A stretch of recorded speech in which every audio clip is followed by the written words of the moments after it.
Je m'appelle Anthony Babkin et je suis le cofondateur de l'association d'égalité des chances Diversity Days.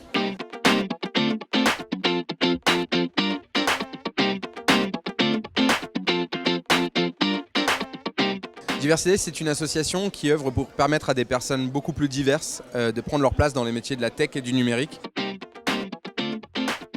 De manière extrêmement concrète, on a des programmes d'accompagnement. Le programme peut-être le plus connu s'appelle Déclic numérique. C'est un programme qui accompagne les reconversions vers les métiers de la tech et du numérique.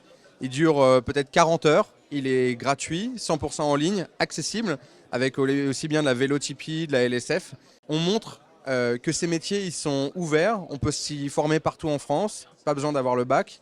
Et on a cette vocation côté de l'asso de mettre en perspective des gens qui sont très différents, qui ont pris leur place dans ces métiers. Notre rôle, finalement, c'est de montrer le champ des possibles, d'accompagner et surtout d'ouvrir la porte de la reconversion, de la formation numérique et pourquoi pas même de l'emploi.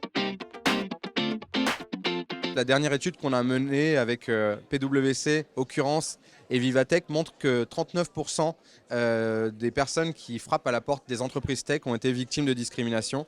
Donc il y a encore un enjeu phénoménal, fondamental, de lutter contre les discriminations à l'embauche. Et c'est tout l'objet du sommet de l'inclusion aujourd'hui auquel on participe.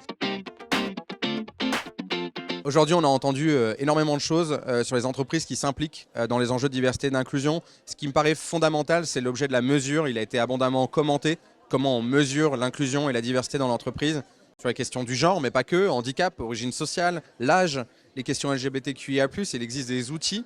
Et on voit que les entreprises ont envie d'aller plus loin, d'objectiver quelque chose qui a été longtemps incantatoire. Donc pour moi, ça c'est extrêmement important.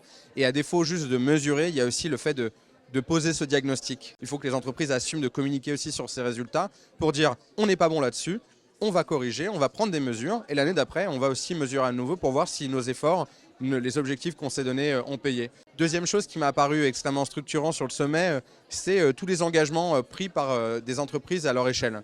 Avec une entreprise d'insertion, avec une asso d'égalité des chances, avec du mentorat. En fait, je considère que le temps des collaborateurs, c'est pas du supplément d'âme, c'est vraiment la richesse de l'entreprise et comment elle partage parfois cette compétence de certains collaborateurs à destination de certains publics qui sont parfois sous-représentés ou en difficulté vis-à-vis de l'entreprise.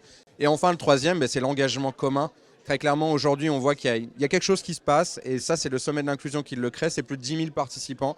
On voit qu'il y a beaucoup d'entreprises qui ont envie de faire leur part dans un moment où beaucoup de collaborateurs se questionnent sur la quête de sens.